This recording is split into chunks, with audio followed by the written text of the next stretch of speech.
Now I wanted to show you an overview for the Fueltech 450 K-series jumper that we make.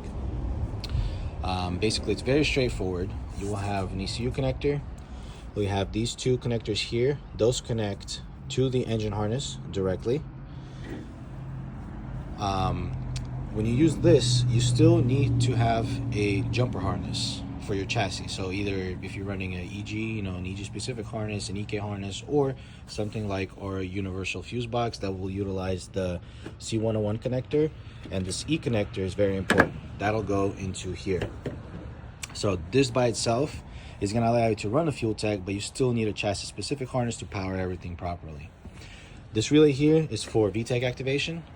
This red wire, loose red wire, will need to go to a 12 volt source, in ignition 12 volt anywhere under the dash.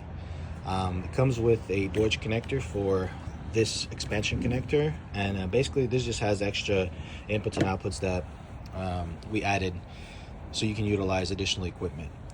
Then we have a CAN connector. So this you would use to connect something like the WB Nano for your O2 readings, because Fueltech doesn't actually have a built-in O2 sensor wideband capability, so you will need to run a Nano if you're running a wideband. And then last we have just the ground that will go to the chassis. So when you buy this unit, it'll plug in into everything plug and play. The last thing you would need to get is a chassis specific harness if you're running, like I said, EG, EK, and you want to use a stock ignition, or run something like this, which is our standalone fuse box, and we also have a matching fuse switch panel for that. But the option is yours. So you have many different variants that you can utilize this specific jumper, but the jumper is made just to connect the Fueltech ECU to the factory harness. And you can use a tucked version as long as the pinouts match 02 to 04 RSX. We do include the documents for the pinouts of this connector, so you can set up the base map for the inputs and outputs, how we have them wired into this harness. So you don't have to worry about building your own pinouts or anything like that. We do provide that, and your tuner or whoever you're having tune the car can set up the base file based on how we have this connector here pinned.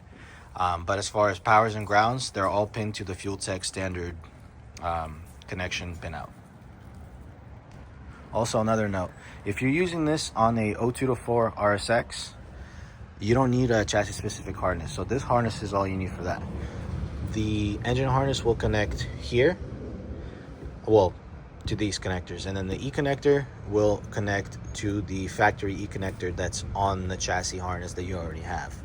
The chassis specific harnesses are only needed for engine swaps, and that's it. So for an 0204, you don't need any other harness besides this one to run the Fueltech.